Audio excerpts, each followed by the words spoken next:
Friends ఎలా ఉన్నారు, బాగున్నారా? ఈరోజు అడవి కోళ్ళని తెచ్చేసి కర్రీ అయితే చేసుకున్నాం అనమాట. తెచ్చేసి ఆ కోళ్ళని తెచ్చేసి మనం నీట్గా అయితే కట్ చేసుకొని మనం నీట్గా కడిగేసుకొని పక్కన అయితే పెట్టుకోవాలన్నమాట.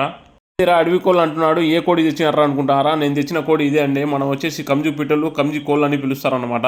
ఈ కోళ్ళని నీట్గా కడిగేసుకొని పక్కన అయితే పెట్టుకున్నాం అనమాట. ఇక ఈ మామూలుగా ఈ కర్రీ చేసుకోవాలంటే చాలా ఇబ్బంది పడాల్సిన అవసరం లేదండి. మనం చికెన్ ఎలా చేసుకుంటామో అదే విధంగా మనం కొద్దిగా నూనె, ఆనియన్, టమోటా, గార్లిక్ పేస్ట్ వేసుకున్న మసాలాలో ముందుగా అయితే కట్ చేసుకున్న ఈ కోళ్ళని అయితే కలిపేసుకోవాలన్నమాట. తర్వాత మన దగ్గర ఉన్న ధనియాల పొడి, గరం మసాలా, కారం పొడి, సరిపడేంత ఉప్పు అయితే వేసుకోవాలన్నమాట. వేసిన తర్వాత మనకు కావాల్సినంత నీళ్ళు అయితే వేసుకోవాలి. ఎప్పుడైనా సరే ఈ కర్రీ చేసుకునేటప్పుడు మనం అయితే నీళ్లు ఎక్కువ పోసుకుండా తక్కువ పోసుకొని మనం దట్టంగా మనం ఉడికించి బాగా దిట్టంగా తినాలన్నమాట.